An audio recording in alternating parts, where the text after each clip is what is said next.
Hey guys, welcome to government jobs Gyan YouTube channel. Guys, आज की इस वीडियो में हम बात करेंगे आरपीएससी असिस्टेंट प्रोफेसर के new recruitment notification online form apply process के बारे में। जी हाँ दोस्तों, राजस्थान पब्लिक सर्विस कमीशन ने असिस्टेंट प्रोफेसर के 574 खाली पदों को भरने के लिए नोटिफिकेशन रिलीज कर दिया है।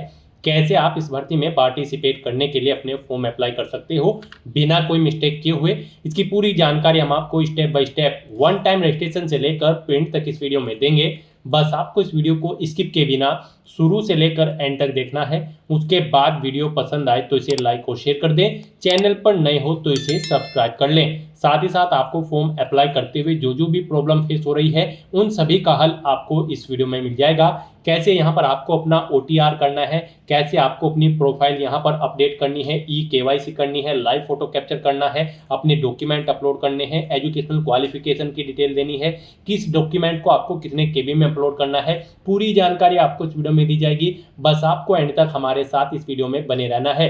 तो बिना कोई वक्त गंवाए चलिए शुरू करते हैं। आपको इस वीडियो के डिस्क्रिप्शन बॉक्स में हमारी वेबसाइट IND-sarkari-naukri.in के इस पेज का लिंक मिल जाएगा। यहाँ पर आपको इस भर्ती के रिगार्डिंग सभी डिटेल्स प्रोवाइड कर दी गई है। राजस्थान पब्लिक सर्विस कमीशन ने असिस्टेंट प्रोफेसर के 574 खाली पदों को भरने के लिए नोटिफिकेशन रिलीज कर दिया है। आप 20 सितंबर 2025 से 19 अक्टूबर 2025 तक अपने फॉर्म अप्लाई कर सकते हो। आकर्षक सैलरी पैकेज आपको प्रोवाइड कराया जाएगा। इस भर्ती में पार्टिसिपेट करने के लिए आपके पास मास्टर डिग्री होनी चाहिए। रिलेटेड सब्जेक्ट में 55% मार्क्स के साथ ही साथ आपका NET या फिर SLET या फिर SET या फिर PhD एग्जाम पास आउट होना जरूरी है। 21 से 40 साल आपकी आयु सीमा रखी गई है। जनरल और राजस्थान से लगे स्टेट कैंडिडेट के लिए 600 रुपये फीस है। OBC, BC, SC, ST, PH के लिए 400 रुपये फीस है। करेक्शन चार्ज यहाँ पर 500 रुपये है। फीस का पेमेंट आप ऑनलाइन मोड के थ्रू कर सकते हो। यहाँ पर आप ऑल इंडिया से ऑनलाइन मोड में इस भर्ती के लिए अप्लाई कर सकते हो।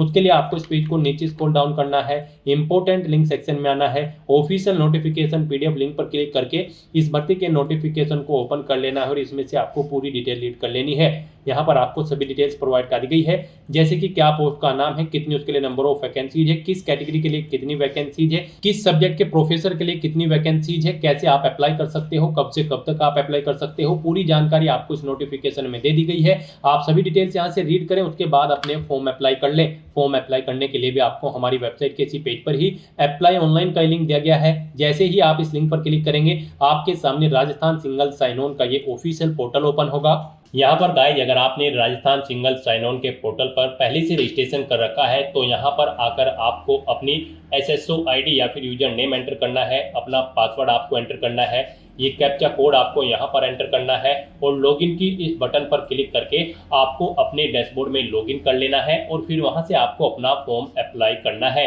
और गाइज, अगर आप यहाँ पर राजस्थान सिंगल साइन ऑन के पोर्टल से किसी भी भर्ती के लिए फर्स्ट टाइम अप्लाई करने जा रहे हो तो सबसे पहले यहाँ पर आपको अपना रजिस्ट्रेशन करना होगा।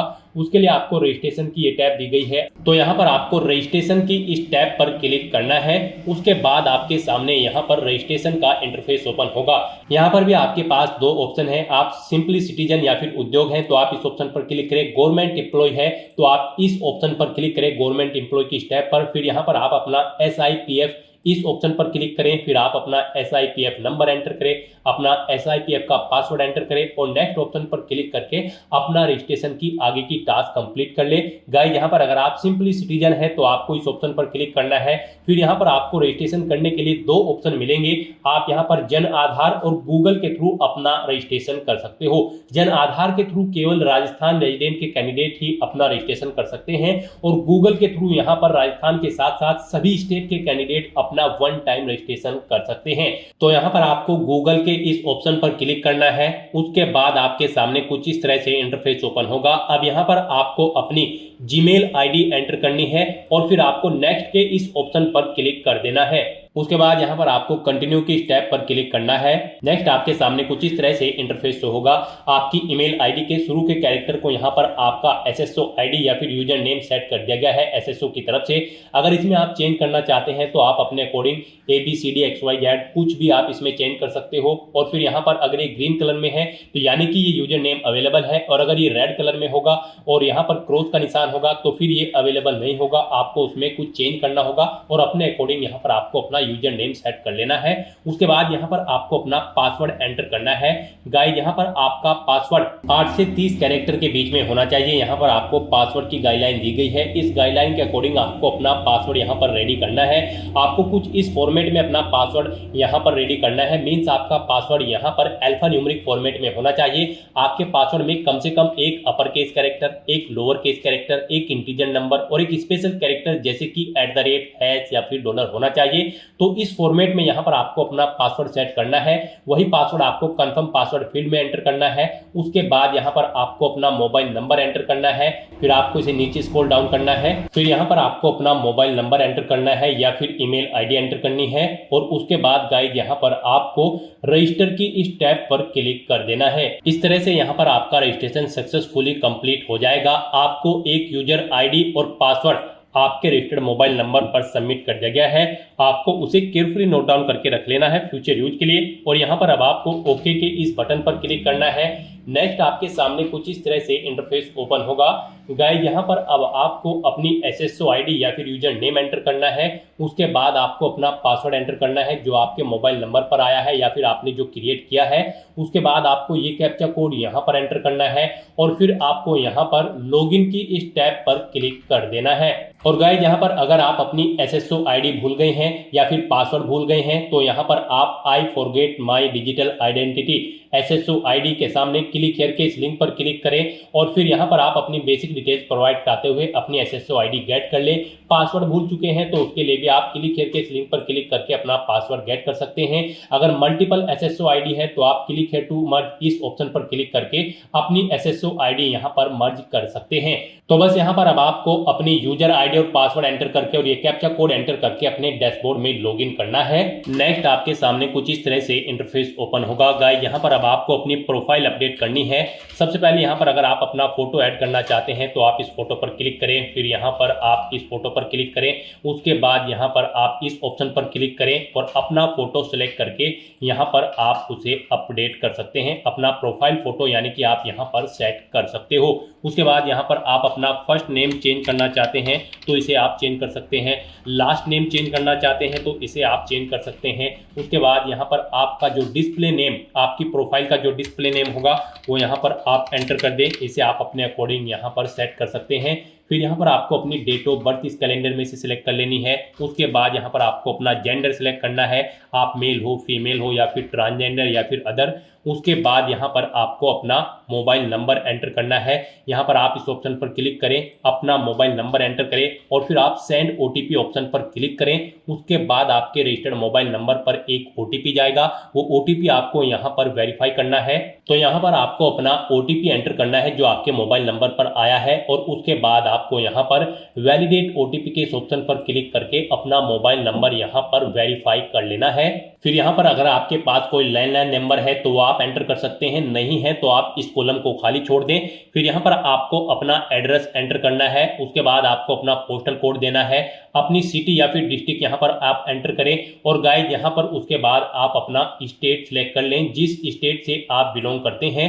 उसके बाद अगर आप राजस्थान स्टेट के कैंडिडेट हैं तो आप अपनी जन आधार आईडी या फिर इनरोलमेंट आईडी यहाँ पर एंटर करें। आप इस ऑप्शन पर क्लिक करें, अपनी जन आधार आईडी या फिर इनरोलमेंट आईडी यहाँ पर एंटर करें और फैच मेंबर्स ऑप्शन पर क्लिक करके अपनी डिटेल यहाँ पर फैच कर ले। फिर यहाँ पर अगर आप राजस्थान स्टेट के कैंडिडेट हैं तो यहाँ पर आपको अपना संस्था आधार नंबर एंटर करना है। आप इस ऑप्शन पर क्लिक करें, अपना संस्था आधार नंबर एंटर करें, सेंड OTP ऑप्शन पर क्लिक करें। आपके मोबाइल नंबर पर एक OTP आएगा जो आपके संस्था आधार नंबर से लिंक है। वो OTP आप यहाँ पर एंटर करके उसे वेरीफाई कर ले। और उसके बाद गाइस यहाँ पर आप अपडेट के इस बटन पर क्लिक करके अपने प्रोफाइल की सभी डिटेल्स यहाँ पर अपडेट कर दें। इस तरह से यहाँ पर आपकी SSO की जो प्रोफाइल है वो सक्सेसफुली अपडेट हो चुकी है। अब यहाँ पर आप ओके के बटन पर क्लिक करें। नेक्स्ट आपके सामने यहाँ पर कुछ इस तरह से इंटरफेस ओपन होगा। अब यहाँ पर आपको रिक्रूटमेंट पोर्टल सर्च करना है। आप कंट्रोल F यहाँ पर प्रेस करें, REC एंटर करें। उसके बाद यहाँ पर आपको रिक्रूटमेंट पोर्टल का ये ऑप्शन मिलेगा, आप इस लिंक पर क्लिक कर दें। नेक्स्ट आपके सामने कुछ इस तरह से इंटरफेस ओपन होगा। अब यहाँ पर आने के बाद आपको वन टाइम रजिस्ट्रेशन के इस लिंक पर क्लिक करना है।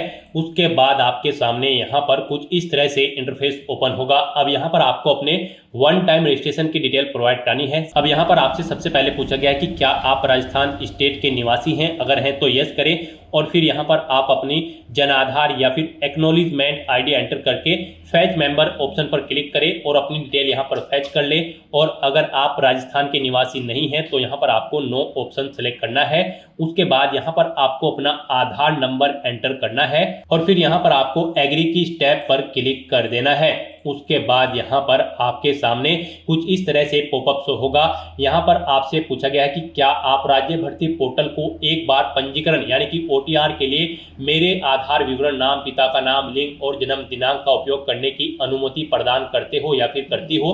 तो आपको इस चेकबॉक्स को ओके करना है और फिर आपको सेंड ओटीपी के इस ऑप्शन पर क्लिक कर देना है। फिर आपके सामने कुछ इस तरह से इंटरफेस ओपन होगा। अब यहाँ पर आपको अपना आधार वेरीफाई करना है। उसके लिए आपको यहाँ पर इस चेकबॉक्स को ओके करना है और फिर आपको ओटीपी भेजें इस ऑप्शन पर क्लिक कर देना है। उसके बाद यहाँ पर आपके रजिस्टर्ड मोबाइल नंबर पर एक ओटीपी आएगा। उस मोबाइल नंबर पर जिससे आपका आधार लिंक है वो ओटीपी आप यहाँ पर एंटर करें और फिर आप प्रमाणीकरण करें इस ऑप्शन पर आप क्लिक कर दें। इस तरह से यहाँ पर आपका आधार वेरीफाई हो जाएगा और आपकी जो डिटेल्स है वो यहाँ पर आपके आधार से फैच करके फिल कर दी गई है, जैसे कि आपका नाम, आपका जेंडर, आपके फादर का नाम, आपकी डेट ऑफ बर्थ। अब यहाँ पर आपको अपना मोबाइल नंबर एंटर करना है और फिर यहाँ पर आपको gate email from SSO profile इस ऑप्शन पर क्लिक करके अपनी ईमेल आईडी को यहाँ पर फैच कर लेना है। जो आपने रजिस्ट्रेशन टाइम पर अपनी ईमेल आईडी एंटर की थी वो यहाँ पर फैच होके आ जाएगी। फिर यहाँ पर आपको वेरीफाई ओटीआर आपको इस ऑप्शन पर क्लिक कर देना है। फिर यहाँ पर आपको आपकी डिटेल शो कर दी जाएगी। आपकी डिटेल अगर ओके है तो यहाँ पर अब आप फाइनल सबमिट के इस ऑप्शन पर क्लिक कर दें। उसके बाद आपके रजिस्टर्ड मोबाइल नंबर पर एक ओटीपी आएगा। वो ओटीपी आपको यहाँ पर एंटर करना है और उसके बाद आपको यहाँ पर वेरीफाई ओटीपी के इस ऑप्शन पर क्लिक कर देना है। इस तरह से यहाँ पर आपके वन टाइम रजिस्ट्रेशन की डिटेल सक्सेसफुली सेव हो जाएगी। आपको एक रजिस्ट्रेशन नंबर यहाँ पर प्रोवाइड कर दिया गया है, वन टाइम रजिस्ट्रेशन नंबर। आपको इसे केयरफुली नोट डाउन करके रख लेना है फ्यूचर यूज के लिए। और यहाँ पर अब आपको ओके के इस बटन पर क्लिक करना है। फिर आपको आपके ओटीआर के इसी इंटरफेस पर आपको रिडायरेक्ट कर दिया जाएगा। यहाँ पर आपकी ओटीआर की सभी डिटेल्स वेरीफाई हो चुकी है। आपको एक रजिस्ट्रेशन नंबर जो वहां पर दिया गया था वो रजिस्ट्रेशन नंबर यहाँ पर भी शो कर दिया गया है। आपको इसे केयरफुली नोट डाउन करके रख लेना है फ्यूचर यूज के लिए। अब गाइस यहाँ पर आपको अपना फीस पेमेंट करना है। नेक्स्ट स्टेप आपका फीस पेमेंट का होगा। उसके लिए आपको यहाँ पर पे फीस की स्टेप पर क्लिक करना है। उसके बाद आपके सामने यहाँ पर कुछ इस तरह से पॉपअप शो होगा। अब यहाँ पर आपसे पूछा गया कि क्या आप राजस्थान स्टेट के कैंडिडेट हैं, अगर हैं तो यस करें और फिर यहाँ पर आप अपनी कैटेगरी सिलेक्ट करें। आप रिजर्व कैटेगरी के अंतर्गत आते हो या फिर अनरिजर्व के, आप अपने अकॉर्डिंग ऑप्शन सेलेक्ट करें। और अगर आप राजस्थान स्टेट के कैंडिडेट नहीं हैं तो यहाँ पर आप नो ऑप्शन सेलेक्ट करें। फिर यहाँ पर केवल अनरिजर्व कैटेगरी कैंडिडेट ही अप्लाई कर सकते हैं अगर आप राजस्थान स्टेट से बाहर के कैंडिडेट हैं। उसके बाद यहाँ पर आपसे पूछा गया कि क्या आप स्पेशली एबल्ड कैंडिडेट हैं, अगर हैं तो आप यहाँ पर यस ऑप्शन सेलेक्ट करें। उसके बाद यहाँ पर आपको 400 रुपये फीस के रूप में जमा कराने होंगे। और अगर आप स्पेशली एबल्ड कैंडिडेट नहीं है तो यहाँ पर आपको नो ऑप्शन सेलेक्ट करना है। फिर यहाँ पर आपको 600 रुपये एप्लीकेशन फीस के रूप में जमा कराने होंगे। तो इस तरह से आपको आपकी कैटेगरी के अकॉर्डिंग यहाँ पर फीस का अमाउंट शो कर दिया जाएगा। गाइस हम यहाँ पर आपको एक बार फिर से बता दें, अगर आप यहाँ पर वन टाइम रजिस्ट्रेशन करने जा रहे हो, अगर आप अनरिजर्व कैटेगरी से बिलोंग करते हो तो फिर आपको 600 रुपये फीस जमा करानी है। रिजर्व कैटेगरी के अंतर्गत आते हो तो फिर आपको 400 रुपये फीस के रूप में जमा कराने होंगे। ये अमाउंट आपको सिर्फ एक बार जमा कराना है। उसके बाद एसएसओ के पोर्टल से जितनी भी भर्तियां निकलेगी, जितनी भी भर्तियों के लिए आप अप्लाई करोगे, फिर आपको कोई शुल्क जमा नहीं कराना है। ये वन टाइम फीस है। आप एक बार फीस जमा करा के फिर यहाँ पर एसएसओ की इस वेबसाइट के थ्रू मल्टीपल जॉब्स के लिए आप अप्लाई कर सकते हो। तो यहाँ पर अब आपको आपकी कैटेगरी के अकॉर्डिंग अमाउंट शो कर दिया जाएगा। उसके बाद यहाँ पर आपको पे फीस के इस ऑप्शन पर क्लिक करना है, फिर आपको ओके करना है। उसके बाद यहाँ पर आपको फीस पेमेंट के इंटरफेस पर डायरेक्ट कर दिया जाएगा। यहाँ पर आपके पास 3 चॉइस है। आप 3 तरह से अपना फीस पेमेंट कर सकते हो, नेट बैंकिंग के थ्रू, एग्रीगेटर के थ्रू या फिर QR कोड पेमेंट के थ्रू। यहाँ पर सबसे बेस्ट ऑप्शन आपके लिए QR कोड पेमेंट रहेगा। आप यहाँ पर इस ऑप्शन को सिलेक्ट करें। फिर यहाँ पर आप फोन पे ऑप्शन सिलेक्ट करें और पे नाउ के इस ऑप्शन पर क्लिक कर दें। उसके बाद गाइस यहाँ पर आपको फीस पेमेंट के इंटरफेस पर डायरेक्ट किया जाएगा। नेक्स्ट आपके सामने कुछ इस तरह से इंटरफेस ओपन होगा। यहाँ पर आप 2 तरह से फीस पेमेंट कर सकते हो, QR कोड के थ्रू या फिर आप अपने मोबाइल नंबर के थ्रू यहाँ पर फीस पेमेंट कर सकते हो। आपके लिए यहाँ पर बेस्ट ऑप्शन QR कोड रहेगा। तो यहाँ पर आप शो कोड ऑप्शन पर क्लिक करें, आपके सामने ये QR कोड शो होगा। आप अपने किसी भी UPI से इसे स्कैन करें और अपना फीस पेमेंट कर दें। सक्सेसफुली फीस पेमेंट करने के बाद आपको आपके OTR के डैशबोर्ड पर डायरेक्ट कर दिया जाएगा। यहाँ पर आपका फीस पेमेंट सक्सेसफुली कंप्लीट हो चुका है। अब आप व्यू रिसिप्ट के ऑप्शन पर क्लिक करके अपनी एप्लीकेशन फीस की एक रिसिप्ट का यहाँ पर प्रिंट आउट ले सकते हैं फ्यूचर यूज के लिए। और यहाँ पर अपनी ये फीस पेमेंट करने के बाद अब आपको नेक्स्ट ऑप्शन कंप्लीट करना है, वो आता है यहाँ पर आपका OTR eKYC। आपको इस ऑप्शन पर क्लिक करना है। अब यहाँ पर गाइज आपको अपना लाइव फोटो कैप्चर करना है और अपना हैंड रिटन डिक्लेरेशन डॉक्यूमेंट आपको अपलोड करना है। लाइव फोटो कैप्चर करने के लिए आपको कुछ गाइडलाइंस दी गई है, इन्हें ध्यान में रखते हुए आपको अपना फोटो यहाँ पर कैप्चर करना है। यहाँ पर 5 सेकंड के टाइमर के पश्चात अभ्यर्थी अपनी पलक 2-3 बार झपकाए। यदि आपकी फोटो बंद आंखों के साथ कैप्चर हुई है तो आप दोबारा से अपनी फोटो कैप्चर करें और फोटो कैप्चर करते समय आपको कैमरे की तरफ देखना है। अगर आप चश्मे का इस्तेमाल करते हैं तो आप अपना फोटो चश्मे के साथ ही लें, परंतु इस बात का ध्यान रखें कि चश्मे पर रोशनी के कारण फोटो अस्पष्ट अथवा चमक के साथ कैप्चर ना हो। बिल्कुल साफ फोटो आपका होना चाहिए। साथ ही साथ यहाँ पर अभ्यर्थियों को सुनिश्चित करना होगा कि लाइव फोटो साफ एवं पर्याप्त रोशनी में पृष्ठभूमि के साथ ली गई हो। धुंधली अथवा अंधकार में फोटो यहाँ पर एक्सेप्ट नहीं होगी। गाइस यहाँ पर अगर आपका फोटो स्पष्ट नहीं है तो आप बार बार अपना फोटो कैप्चर कर सकते हैं, परंतु एक बात आपको याद रखनी है, OTP के माध्यम से वेरिफिकेशन के पश्चात फाइनल सबमिट किए जाने के बाद आपको अवसर नहीं मिलेगा। उससे पहले ही आपको अपना फोटो यहाँ पर कैप्चर कर लेना है, फिर आप चेंज नहीं कर पाओगे। तो यहाँ पर इन दिशा निर्देश को रीड करने के बाद आपको इस चेकबॉक्स को ओके करना है। उसके बाद आपको टेक फोटो इस ऑप्शन पर क्लिक करना है। तो यहाँ पर अपना फोटो कैप्चर करने के बाद फिर आपको अपना hand written declaration document upload करना है। उसके लिए यहाँ पर आपको फॉर्मेट दिया गया है, आप सैंपल फाइल के इस लिंक पर क्लिक करें। नेक्स्ट आपके सामने यहाँ पर ये PDF ओपन हो जाएगी। गाइस यहाँ पर आपको इस PDF का एक हार्ड कॉपी प्रिंट आउट ले लेना है और उसके बाद आपको उस हार्ड कॉपी प्रिंट आउट पर अपना नाम मेंशन करना है, अपने फादर का नाम मेंशन करना है, अपनी डेट ऑफ बर्थ देनी है, यहाँ पर आपको अपने हस्ताक्षर करने हैं और उसके बाद आपको ये कंप्लीट डाटा फिर यहाँ पर मेंशन कर देना है अपने हाथ से ब्लू इंक पेन से। और उसके बाद यहाँ पर आपको अपने सिग्नेचर कर देने हैं। फिर ऐसे ही आपको यहाँ पर इंग्लिश में भी अपनी राइटिंग देनी है। उसके लिए यहाँ पर आपको इंग्लिश का परफॉर्मा दिया गया है। यहाँ पर भी आने के बाद आपको फिर अपना नाम एंटर करना है इंग्लिश में, अपने फादर का नाम एंटर करना है इंग्लिश में, अपनी डेट ऑफ बर्थ देनी है और फिर यहाँ पर आपको अपने सिग्नेचर करने हैं। और उसके बाद आपको ये कंप्लीट डाटा फिर अपने हैंड से ब्लू इंक पेन से आपको फिर दोबारा से इंग्लिश में यहाँ पर राइट कर देना है। उसके बाद गाइस यहाँ पर आपको अपनी SSO ID एंटर करनी है, अपना OTR वन टाइम रजिस्ट्रेशन का जो नंबर आपको मिला है वो रजिस्ट्रेशन नंबर यहाँ पर आपको एंटर करना है, अपना परमानेंट एड्रेस आपको यहाँ पर मेंशन कर देना है और यहाँ पर आपको अपने सिग्नेचर कर देने हैं। इस तरह से आपको अपना ये हैंड रिटन डिक्लेरेशन डॉक्यूमेंट तैयार कर लेना है और फिर इसका आपको फोटो खींचकर अपने कंप्यूटर में सेव कर लेना है, यानी कि इसकी एक सॉफ्ट कॉपी। और फिर आपको अपना वो डॉक्यूमेंट यहाँ पर अपलोड करना होगा। यहाँ पर आपका ये डॉक्यूमेंट PDF फॉर्मेट में होना चाहिए, साइज उसका 100 से 200 KB के बीच में होना चाहिए। तो यहाँ पर आपको चूज फाइल बटन पर क्लिक करना है, फाइल को सिलेक्ट करना है और अपना ये हैंड रिटन डिक्लेरेशन डॉक्यूमेंट यहाँ पर अपलोड कर देना है। गाइस हम आपको सैंपल के तौर पर दिखा रहे हैं, कुछ इस तरह से यहाँ पर आपको अपना हैंड रिटन डिक्लेरेशन डॉक्यूमेंट तैयार करना है और फिर इसे आपको अपलोड कर देना है। अपना फोटो अपलोड करने के बाद और हैंड रिटन डिक्लेरेशन अपलोड करने के बाद अब आपको सबमिट eKYC की इस टैब पर क्लिक करना है। उसके बाद में आपको इन चेक बॉक्सेस को ओके करना है और सेंड OTP की टैब पर क्लिक कर देना है। एक OTP आपके मोबाइल नंबर और ईमेल एड्रेस पर सबमिट किया गया है, वो OTP आपको इस बॉक्स में एंटर करना होगा और फाइनल सबमिट की इस टैब पर क्लिक कर देना होगा।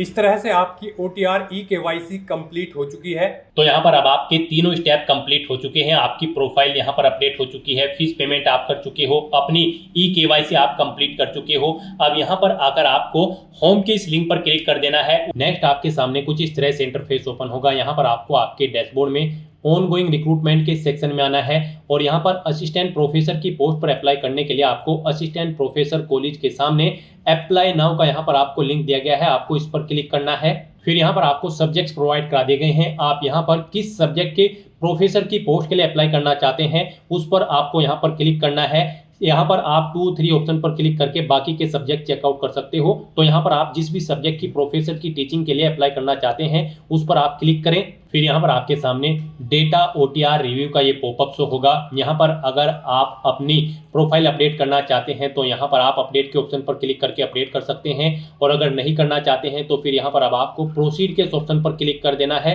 नेक्स्ट आपके सामने कुछ इस तरह से इंटरफेस ओपन होगा। अब गाइस यहाँ पर आपको सबसे पहले अपनी बेसिक डिटेल देनी है, फिर पर्सनल डिटेल, फिर क्वालिफिकेशन और एक्सपीरियंस की डिटेल देनी है। उसके बाद आपको अपनी आइडेंटिफिकेशन और इनक्लोजर की डिटेल देते हुए अपना फॉर्म सबमिट कर देना है। तो यहाँ पर आपको कुछ चीजें आपकी ऑटोमेटिकली फिर मिलेगी जो आपने रजिस्ट्रेशन टाइम पे प्रोवाइड कराई थी। अब यहाँ पर आपको अपनी मदर का नाम एंटर करना है, फिर यहाँ पर आपको अपनी कैटेगरी सेलेक्ट कर लेनी है, आप जिस कैटेगरी से बिलोंग करते हैं। उसके बाद यहाँ पर आपसे पूछा गया कि क्या आप दिव्यांगजन श्रेणी कैंडिडेट हैं, अगर हैं तो यहाँ पर आप अपनी श्रेणी सिलेक्ट करें और फिर यहाँ पर उप श्रेणी सिलेक्ट करें, नहीं है तो यहाँ पर गाइज आप यहाँ नॉट एप्लीकेबल ऑप्शन सेलेक्ट कर लेंगे। उसके बाद गाइज यहाँ पर आपको पूछा जाएगा अगर आप बेंचमार्क दिव्यांगजन श्रेणी व्यक्ति होंगे कि क्या आपको श्रुति लेखक की आवश्यकता होगी एग्जाम में। फिर यहाँ पर आप अपने कोडिंग ऑप्शन सेलेक्ट करेंगे, उसका प्रबंध विभाग को करना है या आप स्वयं से करेंगे, ये डिटेल आपको देनी होगी। आपको आपका मैरिटल स्टेटस सेलेक्ट कर लेना है, आप डाइवोर्स हो, मैरिड हो या फिर अनमैरिड। उसके बाद यहाँ पर अगर आप मैरिड हो और आपकी जीवन साथी की मृत्यु हो चुकी है तो वो डेट आपको देनी होगी। यहाँ पर अब आपको अपने जीवित बालकों की संख्या भी देनी होगी अगर आप मैरिड हो, और अगर यहाँ पर मैरिड नहीं है तो यहाँ पर आप 00 एंटर कर देंगे। उसके बाद यहाँ पर आप अपना व्हाट्सएप मोबाइल नंबर एंटर करना चाहते हैं तो वो एंटर कर सकते हैं। आपको आपका mobile number, email ID automatically यहाँ पर फिर मिलेगी जो कि आपके OTR से फेच कर ली गई है। पासपोर्ट नंबर है तो वो आप एंटर कर सकते हैं, जन आधार ID है तो एंटर कर सकते हैं, नहीं है तो इन कॉलम्स को आप खाली छोड़ सकते हैं। फिर आपको इस पेज को नीचे स्क्रॉल डाउन करना है। उसके बाद यहाँ पर आपसे पूछा गया कि क्या आप राजस्थान के अनुसूचित क्षेत्र से संबंधित है, अगर हैं तो यस करेंगे, नहीं तो नो ऑप्शन सेलेक्ट करेंगे। यहाँ पर ये ऑप्शन यस उनके लिए शो होगा जो राजस्थान स्टेट के कैंडिडेट हैं। फिर यहाँ पर आपको अपना कोरोस्पोंडेंस एड्रेस एंटर कर देना है। उसके बाद गाइस यहाँ पर आपको नेक्स्ट के इस ऑप्शन पर क्लिक करना है। नेक्स्ट यहाँ पर आपको अपनी पर्सनल डिटेल प्रोवाइड करनी है। गाइस यहाँ पर आपको अपनी नेशनैलिटी सेलेक्ट कर लेनी है। उसके बाद आपको अपना स्टेट सेलेक्ट कर लेना है। फिर यहाँ पर आपको अपना जिला सेलेक्ट कर लेना है। उसके बाद यहाँ पर आपको अपना ब्लॉक सेलेक्ट करना है, तहसील सेलेक्ट करनी है, विलेज सेलेक्ट करना है। और फिर यहाँ पर आपसे पूछा गया कि क्या आप इंडिया के बाहर से यहाँ पर इंडिया में स्थापित हुए हैं, अगर हुए हैं तो यस करेंगे। और फिर किस देश से हुए हैं वो देश का नाम आप सेलेक्ट करेंगे, नहीं हुए हैं तो आप नो ऑप्शन सेलेक्ट करेंगे। फिर आपसे पूछा गया कि क्या आप भूतपूर्व सैनिक हैं, एक सर्विसमैन हैं, अगर हैं तो यस करेंगे। सर्विस का स्टेटस देंगे, आप रिटायर्ड है या फिर आपने NOC ले रखी है, नहीं है सर्विसमैन तो आप नो ऑप्शन सेलेक्ट करेंगे। फिर आपसे पूछा गया कि क्या आप स्पोर्ट पर्सन हैं, अगर हैं तो यस करेंगे। फिर यहाँ पर आप बताएंगे आप नेशनल लेवल के खिलाड़ी हैं या फिर इंटरनेशनल, और फिर यहाँ पर आप उसकी डिटेल प्रोवाइड कराएंगे, जैसे कि गेम का नाम आपको देना होगा, संस्था का नाम देना होगा जिससे आपने गेम खेला है, भागीदारी का वर्ष देना होगा, टूर्नामेंट का प्रकार, क्या आप विजेता है या प्रतिभागी है, राष्ट्रीय टूर्नामेंट में आपने कौन सा पदक जीता है, मेडल का प्रकार आपको सिलेक्ट करना होगा। और अगर आप स्पोर्ट पर्सन नहीं हैं, सिंपली यहाँ पर आप नो ऑप्शन सिलेक्ट करें। फिर आपको आगे की डिटेल नहीं देनी है। फिर आपसे पूछा गया कि क्या आप यहाँ पर NCC कैडेट प्रशिक्षक है, अगर हैं तो आप यस करेंगे और कब से कब तक है वो डेट आप सिलेक्ट करेंगे, और नहीं है तो आप नो ऑप्शन सिलेक्ट कर लेंगे। क्या आप यहाँ पर भूतपूर्व कैदी हैं, अगर हैं तो यस करें, और फिर यहाँ पर कब से कब तक थे वो डेट आप सिलेक्ट करें, नहीं थे तो आप नो ऑप्शन सिलेक्ट करेंगे। फिर आपसे पूछा गया कि क्या आप मौजूदा सरकारी विभाग या फिर सार्वजनिक उपक्रम कर्मचारी हैं, अगर हैं तो आप यस करेंगे और फिर उसकी डिटेल देंगे, नहीं है तो आप नो ऑप्शन सिलेक्ट कर लेंगे। उसके बाद यहाँ पर आपको अपनी एडिशनल कैटेगरी सेलेक्ट कर लेनी है, अगर आप यहाँ पर रिलीज इमरजेंसी कमीशन से हैं या फिर रिजर्विटी आर्मी पर्सनल कैंडिडेट है तो इन ऑप्शन को आप चेकबॉक्स को ओके कर देंगे, नहीं है तो आप इन्हें ऐसे ही रहने दें। इस तरह से अपनी पर्सनल डिटेल फिल करने के बाद फिर गाइस आपको यहाँ पर नेक्स्ट के इस ऑप्शन पर क्लिक करना है। नेक्स्ट यहाँ पर आपको अपनी एजुकेशनल क्वालिफिकेशन की डिटेल प्रोवाइड करनी है। सबसे पहले यहाँ पर आप इस चेकबॉक्स को ओके करें, उसके बाद अपनी क्वालिफिकेशन की डिटेल यहाँ पर प्रोवाइड कराएं। गाइस यहाँ पर असिस्टेंट प्रोफेसर की इस भर्ती में पार्टिसिपेट करने के लिए आपके पास मास्टर डिग्री होनी चाहिए रिलेटेड सब्जेक्ट में 55% मार्क्स के साथ, और यहाँ पर आपका NET या फिर SLET या फिर SET या फिर PhD एग्जाम भी पास आउट होना जरूरी है। तो यहाँ पर अब आपको अपनी एजुकेशनल क्वालिफिकेशन की डिटेल देनी है। सबसे पहले यहाँ पर आपको अपनी 10वीं क्लास की डिटेल प्रोवाइड करनी है। यहाँ पर आपको सब्जेक्ट देने हैं, जो सब्जेक्ट आपके पास 10वीं में थे। फिर यहाँ पर आपको बोर्ड का नाम देना है, जिस बोर्ड से आपने अपनी 10वीं क्लास पास आउट की है। उसके बाद गाइस यहाँ पर आपको अपना 10वीं का रोल नंबर एंटर करना है। परीक्षा का परिणाम आपका CGPA में था, ग्रेड में था या फिर परसेंटेज में, आप अपने अकॉर्डिंग ऑप्शन सेलेक्ट करें। पासिंग ईयर यहाँ पर आप सेलेक्ट करें, कितने % मार्क्स आपने ऑब्टेन किए हैं वो यहाँ पर आप एंटर करें। इस तरह से यहाँ पर आपको अपनी 10वीं क्लास की डिटेल प्रोवाइड कर देनी है। फिर ऐसे ही आपको अपनी 12वीं क्लास की डिटेल यहाँ पर देनी है।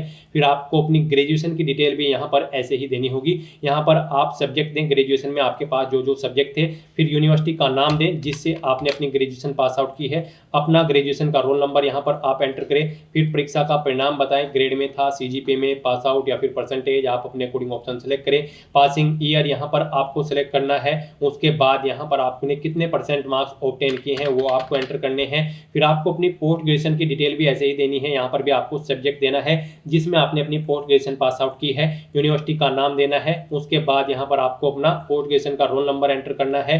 और फिर गाइज यहाँ पर आपको अपना रिजल्ट का मोड बताना है, किस में आपका रिजल्ट डिक्लेयर हुआ है, परसेंटेज में, ग्रेड में या फिर सीजीपीए में। उसके बाद यहाँ पर आपको पासिंग ईयर सेलेक्ट कर लेना है। उसके बाद कितने परसेंट मार्क्स आपने ऑब्टेन किए हैं पोस्ट ग्रेजुएशन में वो यहाँ पर आपको एंटर करना है। इस तरह से आपको अपनी इन क्वालिफिकेशन की डिटेल देनी है। फिर आपको ऐसे ही अगर आपने एनईटी या फिर पीएचडी या फिर एसईटी या फिर एसएलईटी क्वालिफिकेशन पास आउट कर रखी है तो उनकी डिटेल भी आप सेम ऐसे ही यहाँ पर प्रोवाइड कर सकते हैं। कोई अन्य क्वालिफिकेशन है तो उसकी डिटेल भी आप सेम ऐसे ही यहाँ पर प्रोवाइड कराएंगे। उसके बाद यहाँ पर आपसे पूछा गया कि क्या आपको एक्सपीरियंस है, अगर है तो आप यस करेंगे और फिर यहाँ पर अपने एक्सपीरियंस की डिटेल देंगे।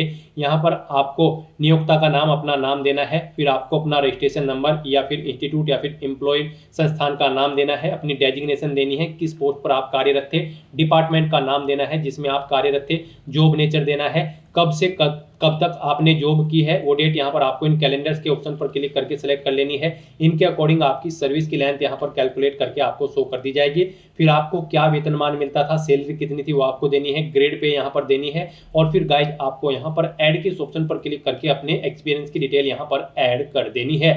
और गाइज अगर आपको एक्सपीरियंस नहीं है तो फिर यहाँ पर आप नो ऑप्शन सेलेक्ट करेंगे। यहाँ पर फिर आपको ये कॉलम डिसेबल्ड कर दिया जाएगा। इस तरह से यहाँ पर अपनी क्वालिफिकेशन और एक्सपीरियंस की डिटेल प्रोवाइड कराने के बाद गाइज फिर आपको नेक्स्ट के इस ऑप्शन पर क्लिक करना है। फिर आपके सामने ये पॉपअप शो होगा। अब आपको इन चेक बॉक्सेस को ओके करना है और उसके बाद सेंड ओटीपी के ऑप्शन पर क्लिक कर देना है। फिर आपके सामने ये ओटीपी ऑथेंटिकेशन पॉपअप शो होगा। आपके रजिस्टर्ड मोबाइल नंबर और ईमेल आईडी पर एक ओटीपी सबमिट किया गया है, वो ओटीपी आपको यहाँ पर एंटर करना है और उसके बाद वेरीफाई ओटीपी के ऑप्शन पर क्लिक करते हुए यहाँ पर आपको अपना ओटीपी ऑथेंटिकेशन कंप्लीट कर लेना है। नेक्स्ट यहाँ पर आपको अपने सिग्नेचर और लेफ्ट थंब इंप्रेशन अपलोड करने हैं। यहाँ पर आपको आपका फोटोग्राफ ऑटोमेटिकली अपलोडेड मिलेगा। ये फोटोग्राफ आपके ओटीआर से फेच कर लिया गया है। जब आपने ओटीआर करते समय अपना लाइव फोटो कैप्चर किया था वो फोटो यहाँ पर आपको ऑटोमेटिकली अपलोडेड मिलेगा। बस यहाँ पर अब आपको अपने सिग्नेचर अपलोड करने हैं और लेफ्ट थंब इंप्रेशन अपलोड करना है। यहाँ पर आपके जो सिग्नेचर होंगे और जो यहाँ पर आपका लेफ्ट थंब इंप्रेशन होगा वो 20 KB से 50 KB के बीच में होना चाहिए, जेपीजी या फिर जेपीजी फॉर्मेट में होना चाहिए। आपको चूज फाइल के ऑप्शन पर क्लिक करना है, फाइल को सिलेक्ट कर लेना है और 1 बाय 1 करके आपको अपने सिग्नेचर और लेफ्ट थंब इंप्रेशन यहाँ पर अपलोड कर देने हैं। उसके बाद आपकी बॉडी पर कहीं कोई कट या तिल का निशान है तो उस पैलेस का नाम यहाँ पर आपको देना है, नहीं है तो नो मार्क यहाँ पर आपको एंटर कर देना है। इस तरह से अपनी डिटेल यहाँ पर फिल करने के बाद फिर गाइज आपको नेक्स्ट के ऑप्शन पर क्लिक कर देना है। नेक्स्ट आपको आपके एप्लीकेशन फॉर्म का पूरा प्रीव्यू शो कर दिया गया है। आपको सभी डिटेल्स केयरफुली चेकआउट करनी है। पेज को नीचे स्क्रॉल डाउन करना है, डिक्लेरेशन सेक्शन में आकर इस चेकबॉक्स को ओके करना है।